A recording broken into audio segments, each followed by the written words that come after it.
hit the button.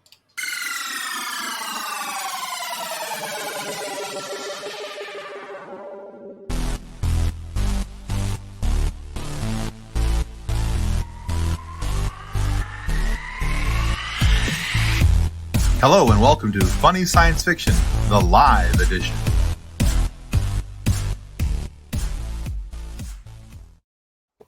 Hello there. One night, I'm going to stop the video just because, so that everybody can see the dance track that's going on behind Don't the intro embarrass video. us more than we already embarrass ourselves. Oh, I don't know if that's possible. It's I mean, really not. We've already seen Nick as a geisha, so That's true. True. There is that, yes. As much as we wish we could forget. All right, everybody, welcome to the Funny Science Fiction Podcast, the podcast that taught Commander Riker how to get a leg up on the competition. And before we get into tonight's show, we need to say our thanks to our show partners, River City Tees and Level Up Lightsabers. First up, River City Tees.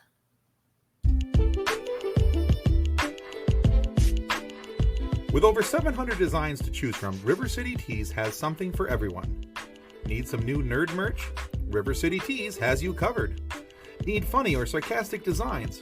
River City Tees has you covered. Are you looking for a new logo or custom design?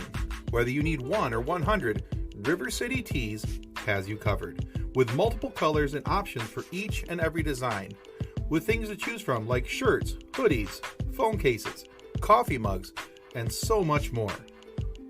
Be sure to follow River City Tees on Facebook and Instagram. If you do, you'll get the latest on designs and information about upcoming sales. River City Tees. Let's make a shirt together.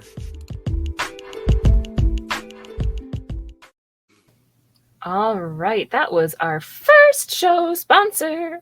Our second show sponsor is Level Up Lightsabers.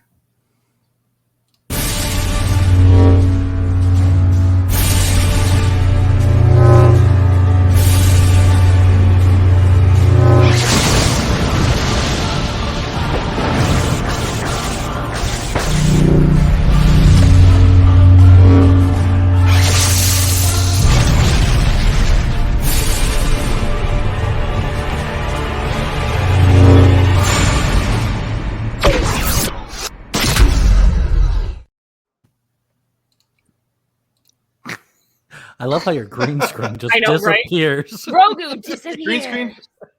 Green screen? What green screen? Magic. All And right, it's gone. and both of the links for those will be in the comments and show notes, like they are. They already are in the comments, so boom. Cool. Yes, Tim does need to get a lightsaber. Eventually, one day, it'll happen. Look at the beautifulness. Look Nice. at that beautiful level up lightsaber. It is. Go It's talk. Click the link. Go buy a lightsaber. the dark shroud in silver. It feels fantastic. That's right. You won't regret it. And now, of course, since you're here and you see this nice reminder going along the bottom of the screen, if you're watching this on YouTube, please don't forget to like and subscribe.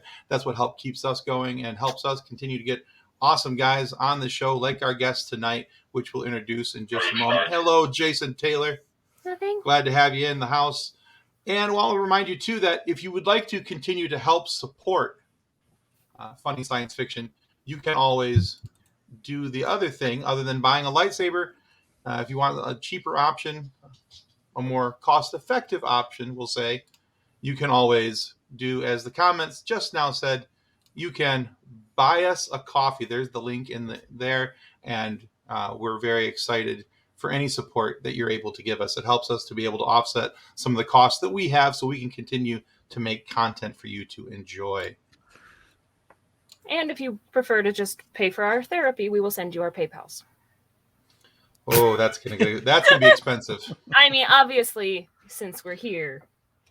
And I mean, we went lightsaber, and then we went, coffee, and then we went, therapy, which is way out. You can't even see the height of the therapy cost. Anyway. Or they could just, complain to our guest at the end of the podcast episodes. That's true. That's true. We can do Just that. get us torn asunder. Well, tonight we welcome Mick and Nick from the Showboys podcast. Mike and Nick. I'll bring in Mike and Nick. Oh, you know what? Hey. Mick and Nick rhyme. Mick and so... Nick it goes better. I've been We called need to worse be Mike and things. Ike now because that. I enjoyed how your lightsaber just burnt away your green Like I know it screen. totally Yeah, that was destroys. awesome. It was really cool, actually. Yeah, yeah. It was an unexpected effect that I think went the distance. Right? Let's go Now with you the see fact that Grogu, it's now you totally don't. planned. Yeah. Everyone instantly gets sad. Like, oh, Yeah. no Grogu. Why am I here? Cute. He's so You're- cute. We you're- have him in multiple locations. Right. Your Rotten Tomato score instantly goes down as soon as Grogu is off the show. We've been I doing did- so well for a hot Lightsaber minute, too. boosts us just a smidge. I but did the see a destroying Grogu's face. did see a meme where it showed Anakin the video shot from Anakin's lightsaber to the youngling, and then Ahsoka's, and then it shows Luke's angle, and it was like the same exact shot Oh no. on Grogu, and then it shows Ahsoka, and it says, "You're just like your father." Oh, rip. And there went Grogu. Goodbye. All right, guys. So, hey, before we jump into tonight's topic, take a minute, tell everybody about Showboys Podcast, where they can find you, and why you are so stinking awesome. Well, I don't know how to answer the last part of that, but yeah, we are a podcast that talks a lot about shows, movies, video games, anything in between. And apparently last night Nick coined our new motto, which is we don't research anything. But yeah, we That show. you can find us on YouTube or any of the major audio platforms, Spotify, Apple, etc. We live stream to YouTube, our Facebook page, and Twitter. And yeah, we oftentimes have different series going outside of our normal Thursday night show, and we are about to wrap up our Boba Fett companion series. Noise. Yeah, you want to tell them about that, Nick? Yeah, so every once in a while when we can afford another night of podcasting, we roll out a companion series to follow a pretty anticipated show of ours. So like we've done Mandalorian season 2, we've done Falcon Winter Soldier, and the latest one here is the Book of Boba Fett. I can't forget the Bad Batch. And the Bad Batch, yep, to name Yeah. them all, if I must. Try not to show how Star Wars heavy we are on the companion series, but it is just a fact of life. Put the giant Star Wars sign behind you. I know. Yeah, Trying to blend it up here. it's unavoidable. I just noticed that. Nice. That says so much more about you than you want it to, Nick. Which one? Blade Nick, not Pixel. Blade Nick. Blade. Just call him Blade. So, That's I'm cool. just going to call him Blade for the rest of the night. Yeah. So, one of the things I do appreciate about your guys' companion series is the fact that I don't think that you have to have had a long-standing relationship with the series in order to pick up where you guys are at, what's going on. I don't think, because it's a deep dive without being a deep dive. Does that make sense? No. Yeah. What we've always set out to do is avoid the welcome to the show. We're going to riddle off just like every Easter egg, every fact, and just Right, kind of right. like Wikipedia shame you. Yeah. And it kind of all started with Mike when we first did the Mandalorian companion series. He knew nothing about Star Wars, like nothing, Yeah. besides like the first 3 movies that came out in the 80s.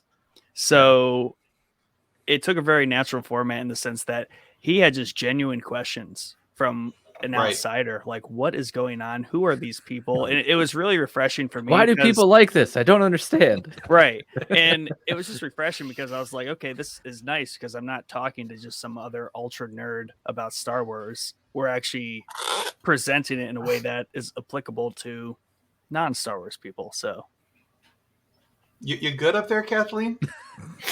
Okay, so I think she's like duct taping something. I don't know. no. So my tablet case was the recipient of an exploding bottle of Mountain Dew, Oh, and so now the stand. sounds like duct tape. nice. Very much. Thank you for demonstrating, because I didn't think that was a case, nor did I think it was duct tape. I I was like, well, that's a hot mic moment.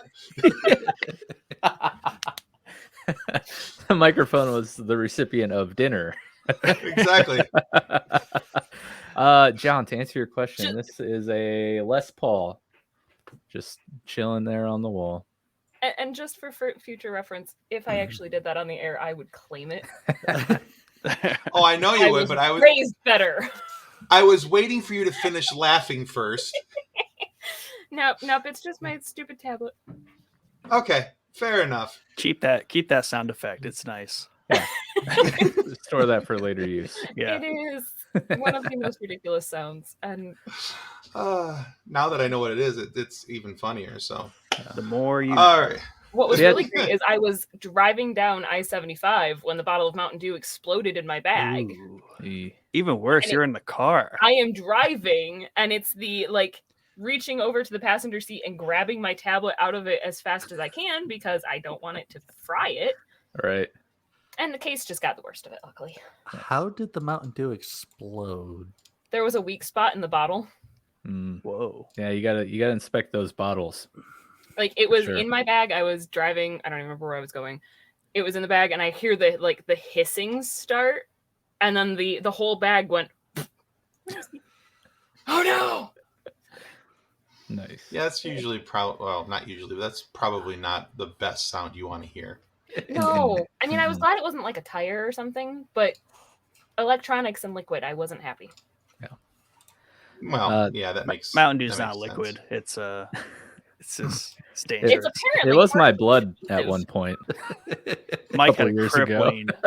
crippling Mountain Dew addiction some time ago. Yeah.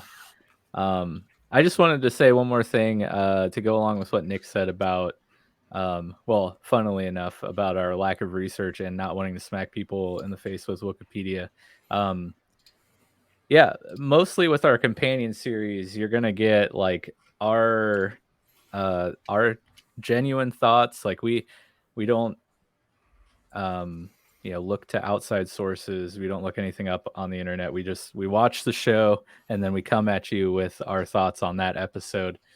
So you get a lot of speculation and theory crafting about what is happening in the series and whatnot. And sometimes it can be interesting, and sometimes I probably sound like a moron because I'm a rookie Star Wars fan. So I'm sure people get quite a few You're good pro. laughs. You're a pro now. What a maroon. I have Yeah. to say though, I'm always a little bit surprised when I meet an adult who hasn't watched Star Wars or isn't a Star Wars fan. It's I didn't realize that they existed. Yeah, I was trying to be an anti-Star Wars hipster. I was like, I don't want to like that. Everyone else likes it. And I But told him then- it's not worth it, dude. It's just Yeah. not worth it. It's I not. get it, but it's not. Yeah, and then I went down the rabbit hole and consumed everything Star Wars in a 4 to 6 month period probably. Solid. Yeah. So yeah, That's here we it? are. So were you yelling at people, shaking your fist, get off my Star Trek lawn? I don't even like Star Trek either. Oh boy. I'm one Alright. of those people. Wow. Which explains my Star Trek expert comment before we went live. So if I'm Fair enough, Star okay. Trek expert, we're in trouble. Mike's Yeah. polishing up on all the fronts. Yeah. Star Wars. Now we're gonna get him into Star Trek. That's And all then- right. Mike, and I then understand that Stargate. I am the And expert of Stargate. nothing. Yep. Well, awesome. That's an awesome segue into our first topic for the night, which just happens to be Star Trek. So Amazing. After saying that, you'll be surprised to know that I am the only showboy here in attendance that has watched Star Trek Prodigy. that's right. So take that, Womp. Pixel Nick. Yes. So if you're wondering at home what we're talking about, if you haven't had a chance to watch it yet, this is the image. This is the show that we're talking about. This is Star Trek Prodigy. It's available, I think, right now only on Paramount Plus and through Nickelodeon. So it is definitely a show that's primed and prepped and made for kids. The way it was explained to me by somebody in our Funny Science Fiction group was that it's a show to help kids kind of learn the building blocks, the basics of Star Trek, and so that they can move on from there into something else. So I don't know how accurate that is, but So the official premise is takes place 2383, 5 years after USS Voyager returned to Earth. And so at the end of Star Trek Voyager, there was a crew of young aliens, and they find an abandoned Starfleet ship, the USS Protostar. And so they end up taking control of the ship, learning how to work the workings of the ship and go on adventures. Sailing for adventure in the big blue what thing? Sorry, what? so one of the things that I'm struggling with in the series, and I think I'm only 6 episodes in, so I haven't had a chance to watch all of it yet, but I'm enjoying what I'm seeing so far. The biggest struggle I'm having with though is the lead character, Dahl. Don't really care for him just yet, and I think that this is part of an arc where you don't like him, and I'm sure that at some point things will start to change as he realizes the need for friends and all these kind of things. But as of right now, he's just kind of a lying booty wad. So interestingly, I would not call him the main character.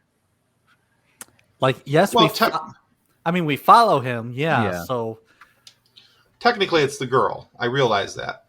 Yeah, because she is the prodigy. She is the progeny. She's the one who's amazing and all these other things. And I get that. And I shouldn't just call her the girl. Her name is Gwen.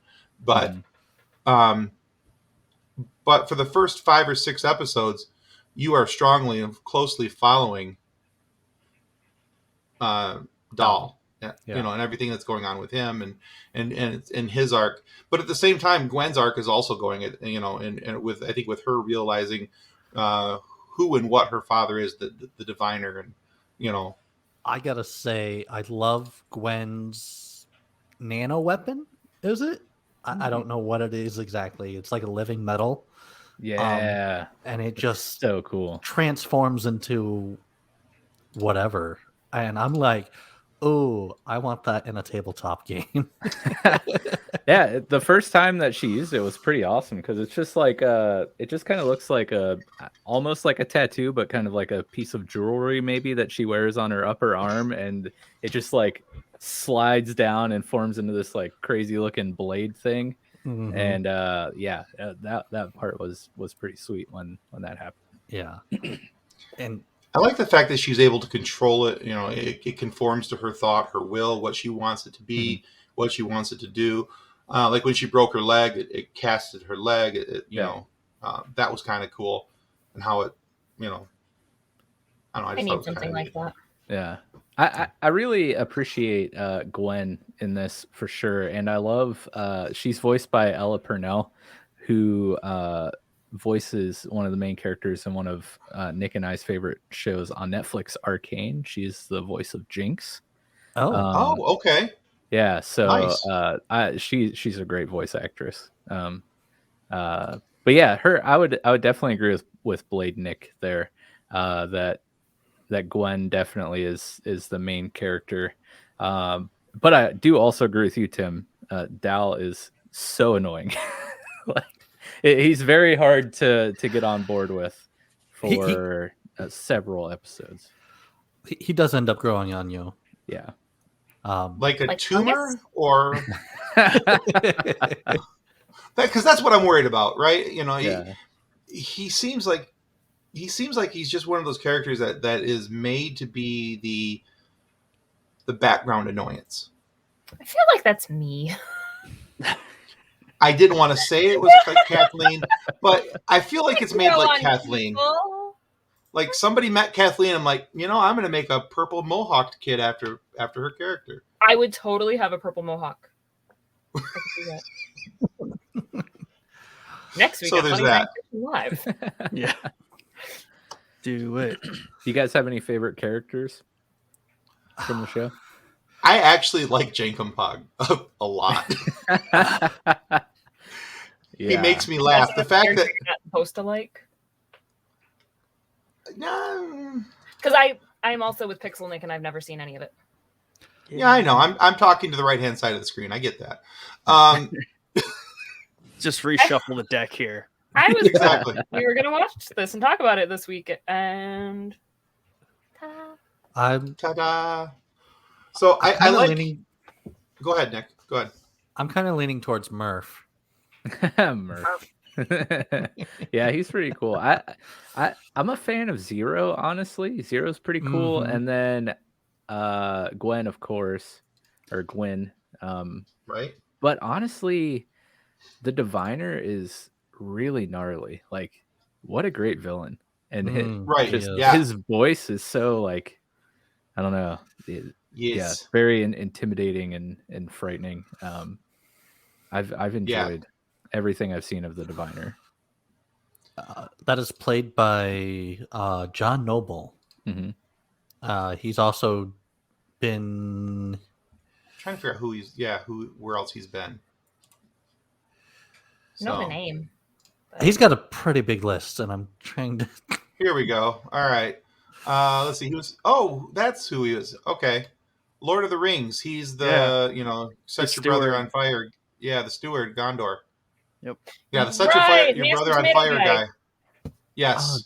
The He's- very annoyingly eating grape guy. Yes. I Or mean, was also- Tomato or whatever it was. I love that song, but I mute that scene every time I watch the movie. It's purposefully like cringy but also very Yeah. like really good song. But like it's a rough. I don't do well with mouth noises anyway, Right? and that one just grosses me out so badly. Yeah, you got a 3-hour epic on your hands, and like the audio is all the way up, and then dude just like cracks Oh, into God. like a tomato or whatever, and he's just Oh, it's so disgusting. gross. And visually, it's disgusting too. Like it's not Mhm. even like Yeah. audio. Every time. Yeah. Every single time he bites down, and I have to look away for a second just because of everything dripping down his chin. Ugh. Good for But him he for does- nailing that acting though. Yeah. I know. Oh, he did. great with that, but I it's love Disgusting. disgusting. But he plays an amazing bad guy.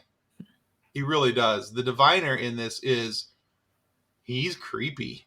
Mhm. And he's everything a villain should be, where when you're watching this and you want to go, oh hey, where's the bad guy? Oh, it's Ooh. definitely him. Yeah, that's the bad guy. Yeah.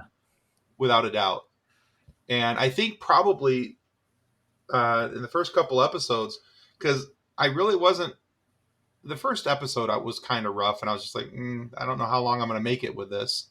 And then I started watching. He was actually kind of what kept me going, because I wanted to see more of him and see what else from him was going to spark on the screen, and if he was going to be the bad guy that I was hoping that he was going to be, and he's proving to be that. Yeah, and there's something cool about that alien species design. Like, I love when like he and Gwen are like telepathically doing something, and like the blue lines light up on their heads or whatever. I will admit I binged this pretty quickly.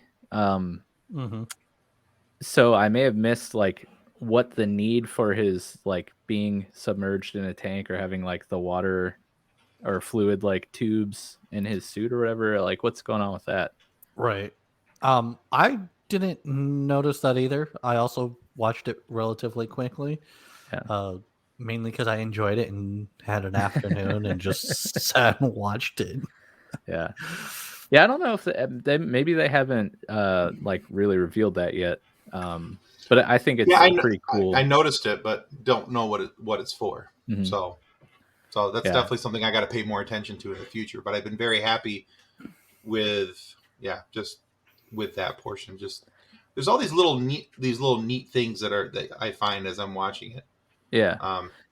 And then I think this is the mid-season finale here. The part 2 of episode 10, I think. At least that's what I'm seeing on Twitter. So yeah, 10 more episodes. I'm definitely okay with that. Yeah. And we'll probably get some explanation some more into I world also and whatnot. I also like that it's all from an alien perspective and not necessarily the human perspective. Yeah. Just because everything we see in Star Trek has always been human perspective up until this point. And I mean, that you can spread that out across like all of sci-fi. Yeah. I know that's something that Pixel Nick talks about a lot, especially when we've talked about The Expanse. We're huge fans of The Expanse, and that's one thing that's definitely come up. It's like, can we get a main character that is not like a human dude? Can we follow something else, please? Right. Right. So they're humanoid in the or human-esque, you could say, with the same characteristics, but they're definitely alien races, and I think that's kind of cool to be able to watch this from the alien perspective. And really, the only human that we have interaction with is the It's the Janeway, hologram right? Yeah. of the hologram of Janeway. And by the way, can we give respect to Janeway for drinking coffee even as a hologram? That was pretty awesome. And I love it too, because if you watched Voyager at all, it gives a lot of like props to Voyager at the same time. And I am excited to see where this is going. Just because, especially with how this season ended, and I'm like, oh, Mm-hmm. And the idea of the protostar, the ship itself, has a Yes, they do, Jason. Jason. It's like it's the looking cool action. Like I'm drinking coffee or I'm smoking a cigarette. Like it's right. it's all in the look. And if you would like us to support Janeway in her coffee addiction, buy us a coffee.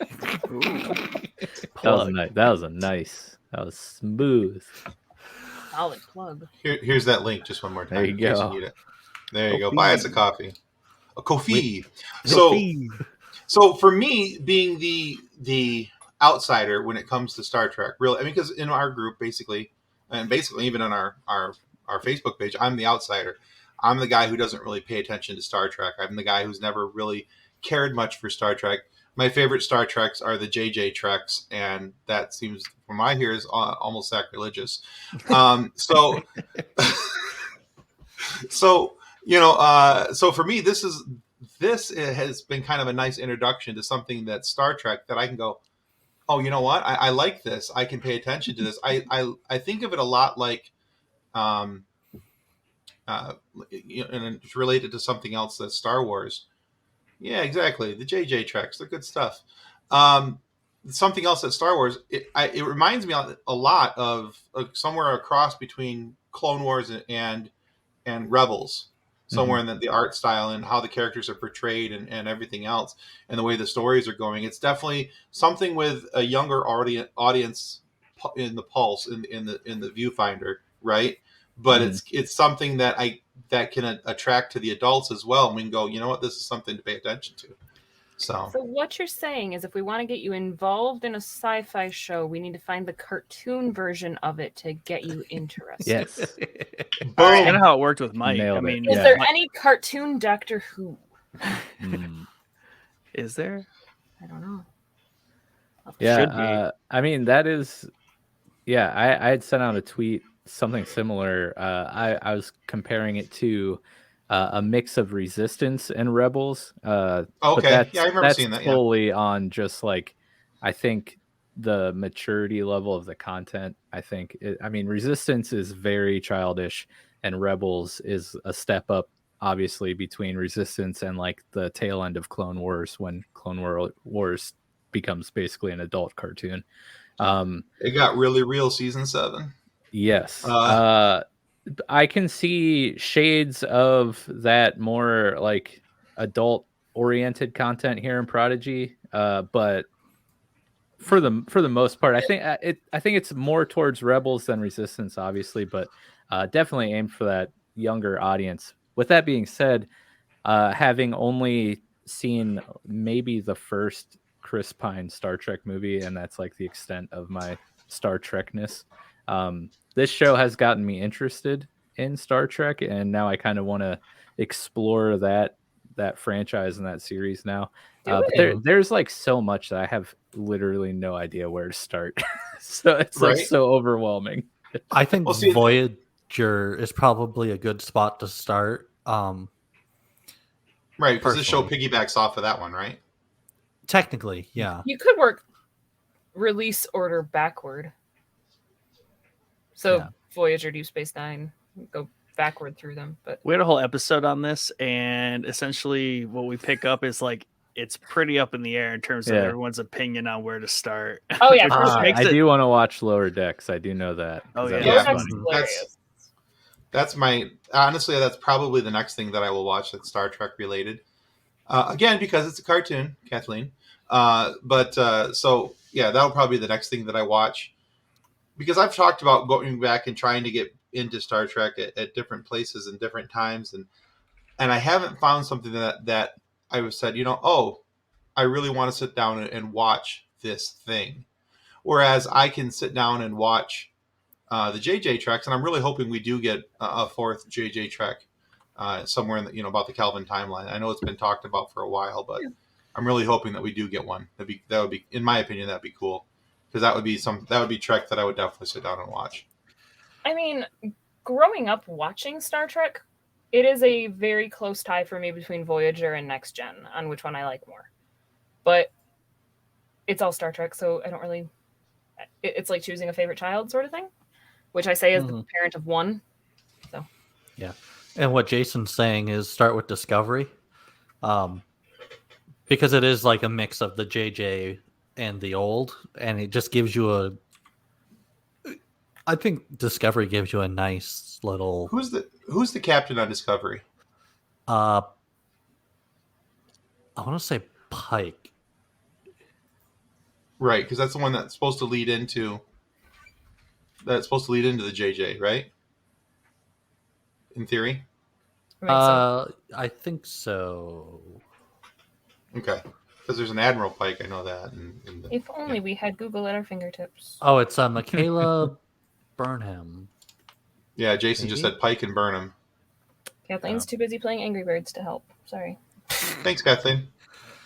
Yeah, I remember when Paramount, when Discovery came out, I remember being somewhat interested because of Sonequa Martin Green. So yeah, I might will check that out say next. it's not necessarily Star Trek, but it is Star Trek-esque. Orville. Orville is fun. Oh, okay. Season I have 3, watched a few episodes of that, and I've enjoyed it. I've heard it, like when it first came out, it was more Star Trek than Star Trek was. Season 3 is supposed to come out in June. Yeah. Which I'm excited about. So Orville that's direct is on- Star Trek, though. Like, it is a Star Trek thing.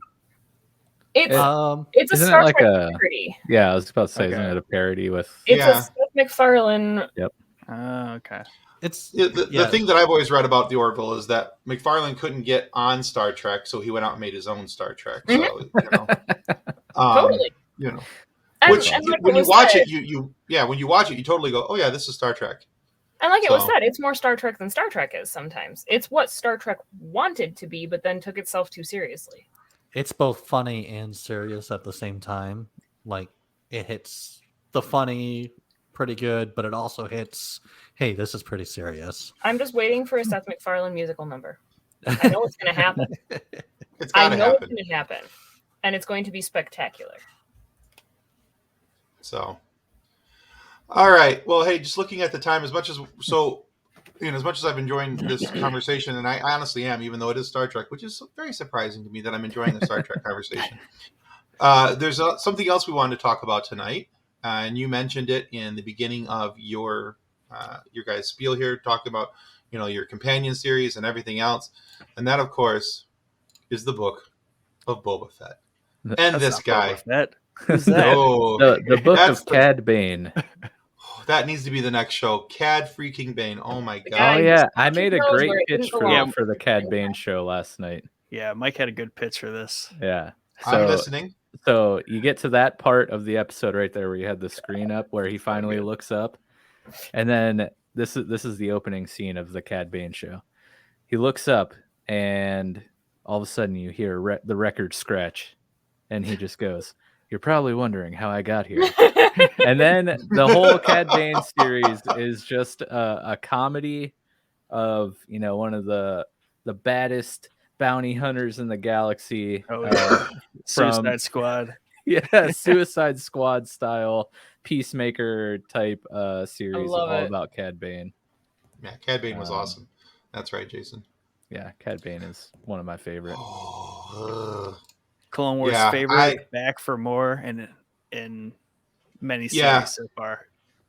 Yeah, he It's was like my 2 for favorite 4. bounty hunter in Clone Wars, and I loved him coming back in Bad Batch, and the Hunt for Omega, and trying to do that, and yeah. So now I'm really excited about Wednesday coming up because I feel like I'm hoping that we're going to see another showdown between Cad Bane and Fennec Shand. That's what I'm hoping. True. Okay. Yeah. Okay. I thought you were gonna go my route and say you're hoping that it's actually a Boba Fett episode, because that would be kind of cool. Well, I mean, it is going to be a Boba Fett episode for The Mandalorian, and the Book of the Mandalorian has been awesome this season. No, but I think that what we're going to see is all these pieces that we've seen kind of, this little spot here, and here, just kind of popping up all over the place. I think then because Wednesday's the season finale, I think we're going to see all these loose pieces get tied together. And I think we're going to see Mando and Boba fighting side by side with Fennec Shand against the Pikes and Cad Bane and whoever else they have. And I'm really... Are we gonna get like a Avengers Civil War scene at the airport? But I'm almost feeling like we're gonna think we're gonna get all of that. Please give me Spidey. Anyway. Yeah. Like I feel like we're gonna lead toward all of that, and then we're gonna get like an epic cliffhanger. Right. Oh, that's yeah. What we were talking about last night, or what? Yeah, last night, because it's like, is there a second season? What are they gonna do? And it's like they could just not wrap it all up and just cliffhang it and be like, see you next year, or who knows? But they've been making they suddenly bring it into Mando 3. That's the thing, is like that's what I've been really liking about these past 2 episodes, because they're really kind of bending the rules in terms of how they've done the Star Wars series this whole time, and it's becoming very abstract. And I know a lot of people were like, but where's Boba Fett? This is the Book of Boba Fett. Yeah. But I liked the amount of backstory you're getting, because when you're reading a book, you get those paragraphs and those chapters that are about other characters to build up to the actual story. And I feel like they've done a really good job of giving us the who's coming where to fit that spider web sort of thing. This next episode better be an hour long. I know, right? It better be the longest of all the Mandoverse episodes. If this is a 30-minute episode, I'm going to scream bloody murder. I saw somewhere online today that the Mandoverse shows should just be called Grogu and Friends. Yeah. Yes. But instead of the Mandalorian, Book of Boba Fett, we're on Grogu and Friends season 3. And John commented, there is a theory online right now that the title The Mandalorian does not refer to Din Djarin, but refers to Grogu. Yeah, that's interesting. I mean, it could. Which I would find fascinating. Mm-hmm.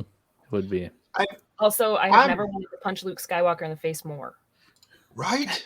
And I've wanted to punch Luke Skywalker in the face a lot. In his very well-crafted CGI face. I'm hoping that Grogu just, grabs the chainmail and then force grabs the lightsaber, and then it's just like, what? What are you going to do? I got them both. That's what I'm hoping for. Well, that's the meme with the Mandalorian to the armor. He's like, or like Boba Fett's like, she's like, I'm not a Mandalorian. He's like, bro, you have the Darksaber. You just tell her like, tough, like, yes, I am. Like, you're the most Mandalorian of them all. You have the Darksaber. Yeah. I did figure out my issue with the CGI Luke face, though. It is the fact that it's too perfect. Well, and especially when you think about the change in Mark Hamill's face from episode 4 to episode 5 with his car accident. Yep. I feel like they took episode 4 footage to figure out what he would look like at this point, and they forgot to take into consideration his scar tissue and the change in his face. So it's like, this is what he would have looked like if he hadn't had his accident. But it looks weird. I know if they can heavy Instagram filter. Heavy Instagram filter. If they can CGI a face, they can CGI scar tissue on the face. They just made him look too pretty.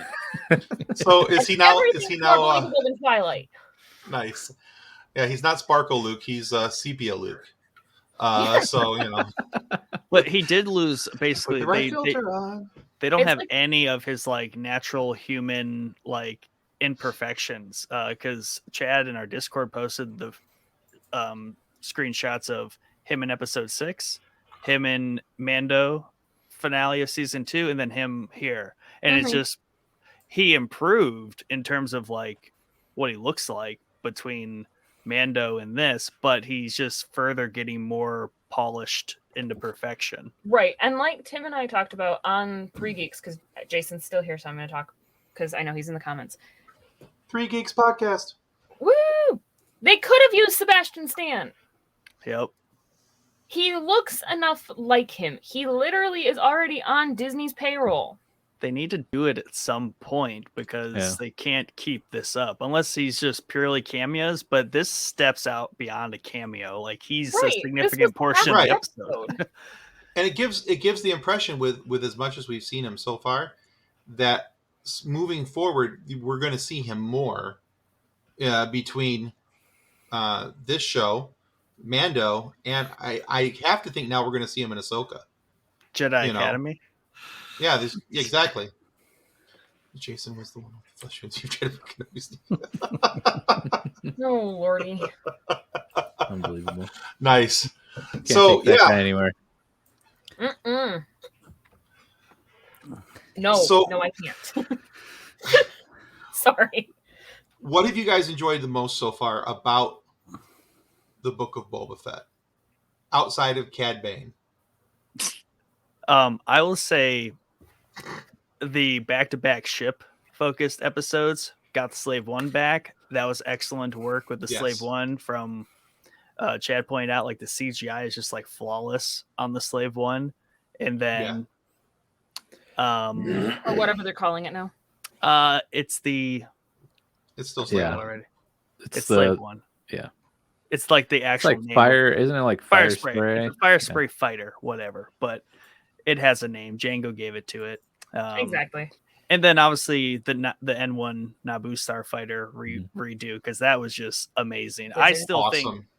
I mean, I used to have a motorcycle, but like the effect of how fast that thing goes, like they just did a great job, like capturing that need for speed, and that was just, and it reminded me so much of just on purpose episode 1 pod racing, the fighter scene at the end, like it was fantastic, and that's still probably my favorite thing they did. And obviously it blew everybody away because now they want her to have her own trilogy. Bryce Dallas Howard. Bryce Dallas. She does a great job with the stories. She does. Yeah, for sure. The ship work has been amazing. Like, the scene I talked about it on one of the episodes, but the scene where he's like coming out of the mechanic's garage hangar thingy, like that ship looks so real. Like just the unperfect like movements of it, like how it's kind of like wobbling as he's trying to like get used to the man. It's so good. I would say, ironically, I joke the last 2 episodes about it not being, it's episode 5 was the season 3 premiere of The Mandalorian, and last week was the series premiere of Jedi Academy. But those 2 episodes have been my favorite of the series so far. Understood.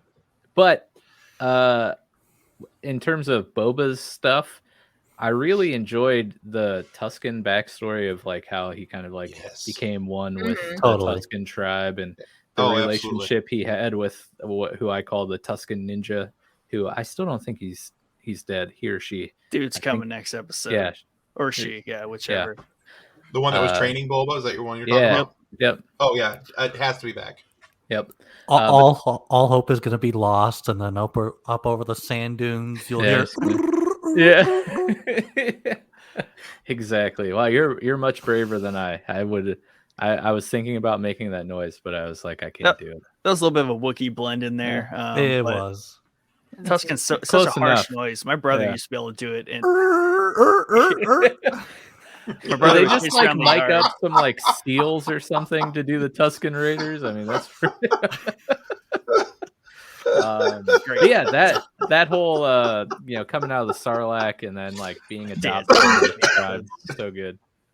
We lost Nick again. Blade is gone. His computer cannot handle this tonight. Like, No, he hasn't. Yeah, he's had some computer issues as of late. Oh, here he comes. He's back again. I do not know what is going on over The first time it happened, it was pretty funny because it was right after Cad Bane showed up, and I was like, "Oh no, he's so bad. He assassinated Blade Nick just in a mere still image."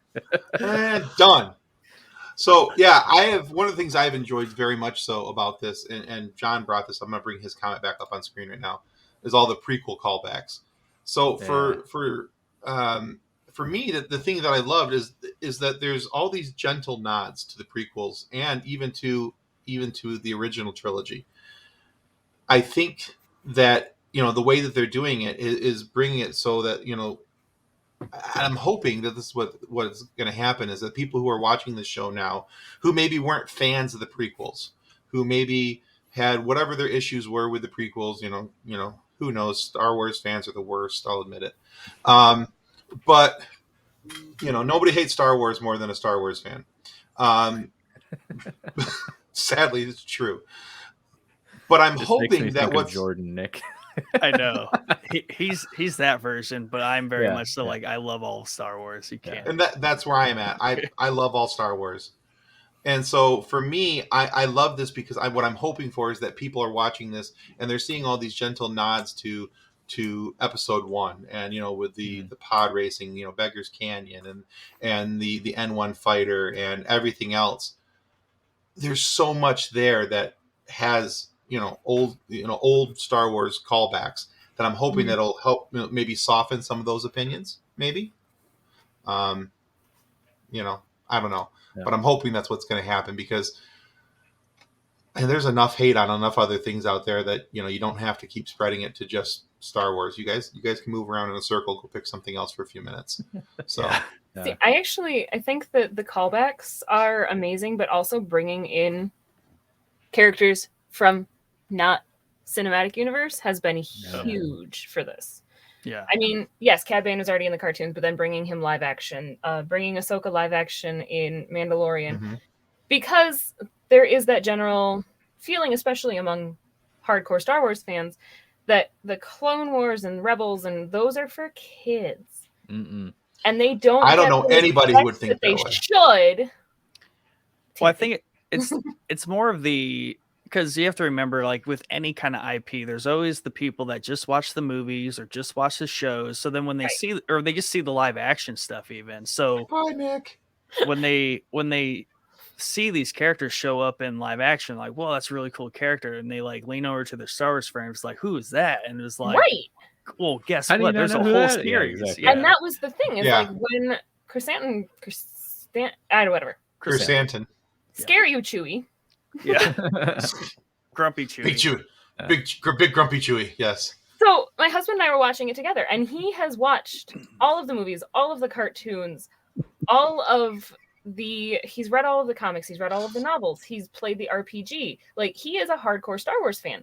And he walks around the corner, and I had that moment of who's that? Because it's a Wookiee. Wookiees are fun. Wookiees are friends. That's not a friend. No, that's No. And John's sitting there. He goes, "I think that's Black Chrysanthemum." And I'm like, who?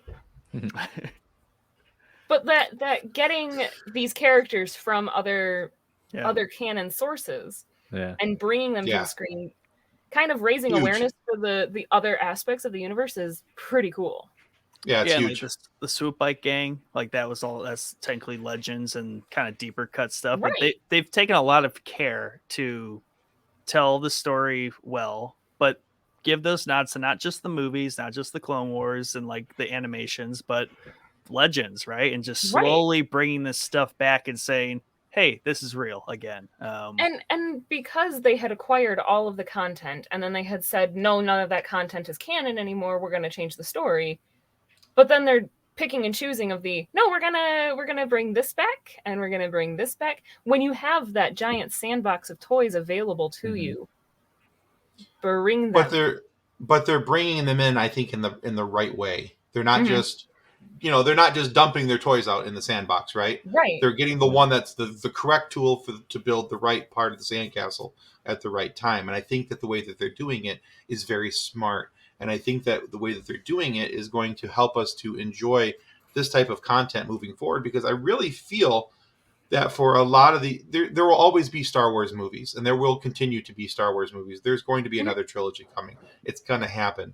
But what I think is, and I think we're going to see this for the MCU as well, is where these mini series of sorts, where they can pack in 6 to 8 hours of content, where they couldn't put that into a movie to explain these backstories and everything else. I think that's the wave of the future, and I think that's where we're going to go. And God willing, it happens, because I am so here for it. Yeah. So For sure. I had mentioned something similar to that last night, just in terms of all the characters that were in the episode last night.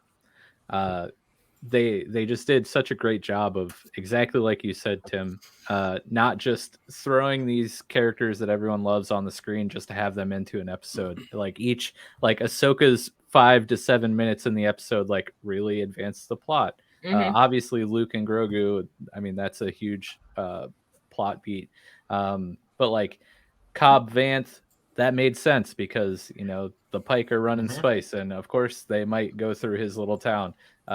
Cad Bane coming and working with the Pikes, like, he just didn't show up in the background. He clearly is working with the Pikes. Like, everything makes sense to drive the story forward, and that's what they're so good at. And I think a lot of that goes into the experience that Favreau has, right? Because he comes from the MCU, who basically made this like a mainstream way to, I mean, cinematic universes weren't really a popular thing until the MCU happened. Right. So you have somebody who's very experienced and very, very good at doing all of this world building through several different movies and series and stuff. But yeah, the mini-series idea, I talked about this a lot with Falcon and Winter Soldier and the MCU limited series. Like, you use those series to tell, character develop these like secondary and tertiary heroes in these movies, and then you use the movies to tell like the big overarching plots, right? So exactly, like, boom. I love the I mean, Obi-Wan's old now, but like the Kenobi series is going to be cool. Andor is going to be cool.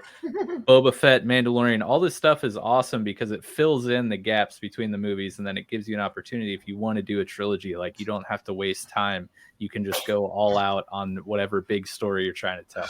Right. I have to say, I am so excited for the Obi-Wan series. Yeah. I am so excited for the Obi-Wan series. And it's not even for Obi-Wan. Like, I love Obi-Wan. I want to watch The Rise of Vader. Yeah. So badly. So badly. Yeah. Well, one of the things I loved about the movie Rogue One, other than the fact that it was an awesome Star Wars story set without a lot of Jedi and lightsabers and all that, was the fact that when we got to see Darth Vader in that movie, he was freaking insane. He was like that. Yeah, just the fear in the people's eyes as they're trying to pass that data disk through the halls of the ship and everything else. Yeah, I was like, I want more of that. And I'm hoping that at some point we get to see more. Well, I think Nick froze up against this. Oh, yeah, Nick's totally. Oh, yeah, there he is. He's out. Yeah. So, there it is. It's a good picture. We should frame that. I super agree, Tim. Like, I want more Vader. Yeah. So much. Rogue One was picture. Great. But we have such a big gap from him being in Lava in 3 to being Vader in 4. Right. Like, there's so much story there. And that's where the original Battlefront 2 that came out in 2005, Mhm. Like that campaign for what wasn't the greatest story campaign, but the whole point was following the 501st as Vader's fist, just dominating world after Yes. world and suppressing resistance against the Empire. That's an entire, I don't know, series. I don't know how you Like, want to frame that, but Yeah. I super Show hope me. they start Obi-Wan at like the very end of 3. Hmm. Like, I want Right.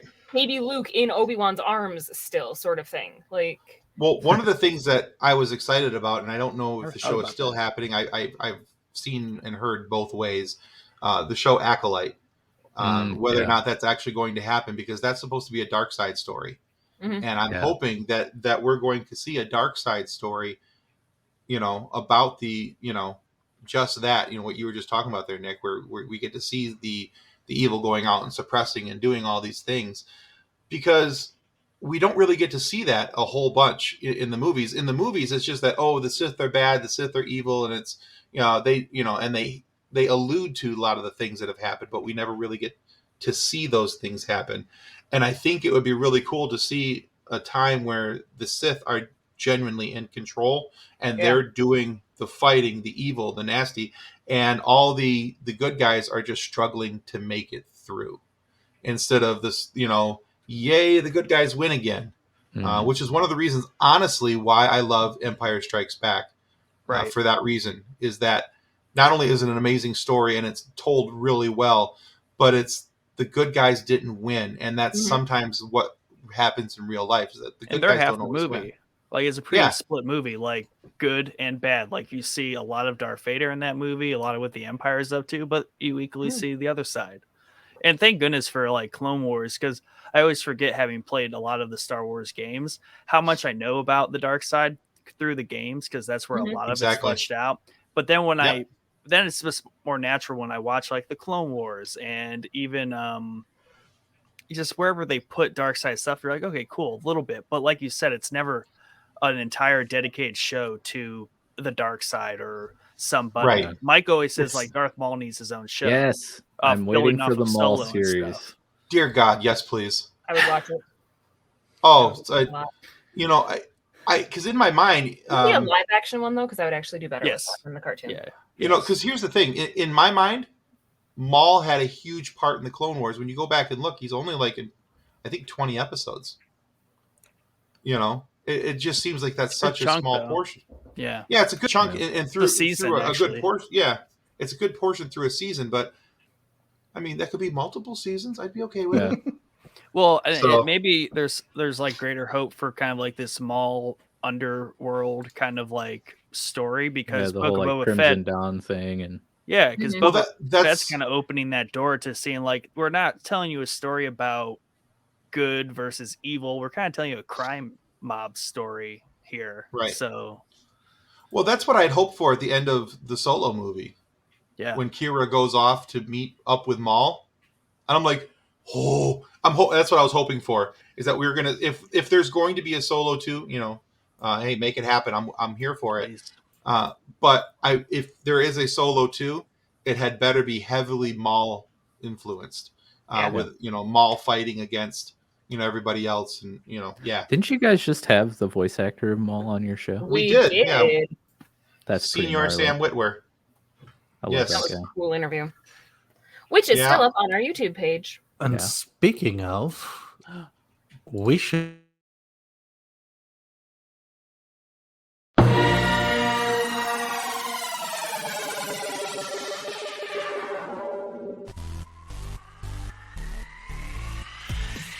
Hey, this is Sam Whitwer. Welcome to the Funny Science Fiction Podcast. Execute episode 66. Sorry, Plug. Nick. I don't think that's what he And then was trying he to froze say. again. He froze up. So, Nick, I am so sorry. I cut him off. And I thought he was trying to say that we should. He's like, hey, and I think he meant something else, because Oh, I was not paying attention to the time, and we are at our hour, which we normally run. Just look Well, at we the have a couple- disappointment in his face. Yeah, Disapproving. captured in time. Yes. yeah. So I'll do this real quick. Last Friday, our guest was Liz Vassy on Funny Science Fiction Podcast. If you're familiar with Liz Vassy, she was in the original live action run of The Tick. She was Captain Liberty. In the current live action run, she was Lobstercules in that episode. And she was also in Dr. Horrible's Sing-Along blog and a whole bunch of other things. She And was we were Wendy very in excited. CSI. Yeah, she was Wendy in CSI.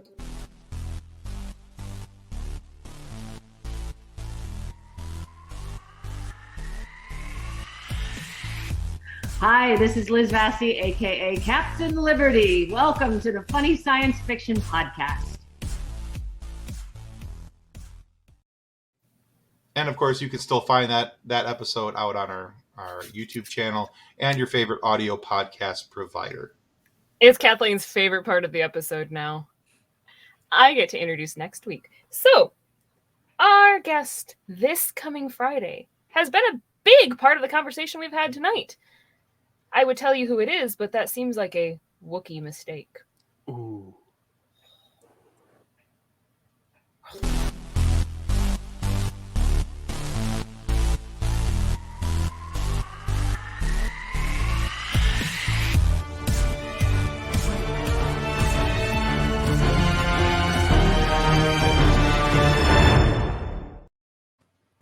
Right. Yes. So yeah, ladies and gentlemen, that is Black Chrysanthemum, also known as Carrie Jones. We had a really interesting conversation with him just the other day, and so we're pushing that right out to match up with the season finale We talked to him of yesterday. the Book of Boba Fett. Yeah, we talked to him yesterday, in fact. So not only did he help us all meet Black Chrysanthemum, the Wookiee bounty hunter, but he's also been in special effects department for a ton of movies. And our Nick, Blade Nick, showed off quite a few of those right there in that little trailer video that he's been a part of. He was one of the Predators in the movie Predator. He's done a lot of really cool things. We had a great time with him. You'll be able to tune in this Friday on your favorite podcast provider, and of course, right here on YouTube. So make sure you're subscribed so you get your notifications of it. We cannot forget, he is an Emmy-winning makeup artist. Yeah. Nice. Let's Yeah, just he's done some stuff. Throw that award title out there. We Yeah. got an Emmy winner again, guys. I'm proud of us. Nice. And So is he the man under the fur? yes, He he is.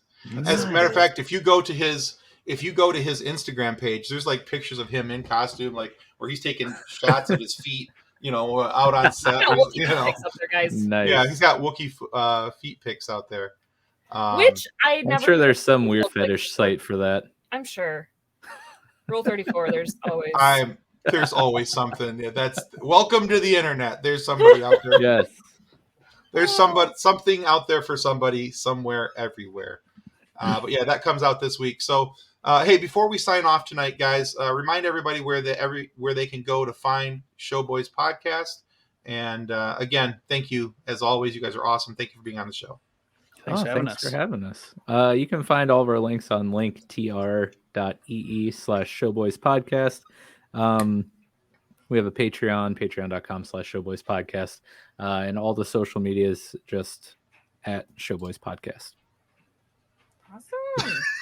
There is a subreddit for that.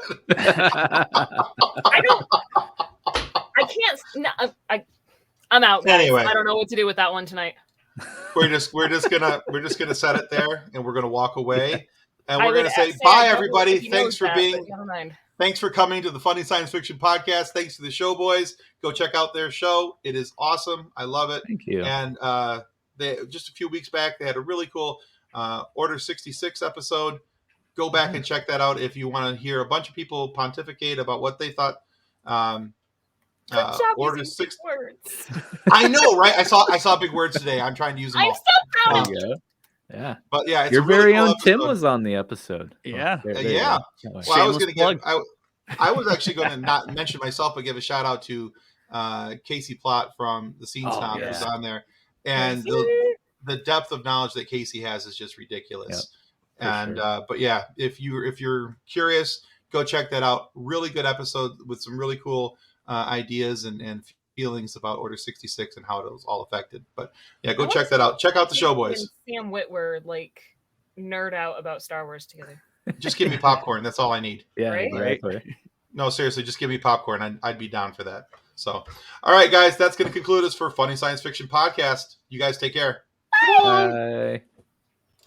On behalf of the rest of the hosts of Funny Science Fiction, we'd like to thank you for listening to this episode. If you'd like to be a guest on one of our future episodes, please contact us by means of our Facebook group, Funny Science Fiction. You can find us on Twitter or Instagram using the handle @FunnySci-Fi, or you can go to DraytonAllen.com and click the Contact Me link at the bottom of the page. Thanks again. Hope you enjoyed the episode.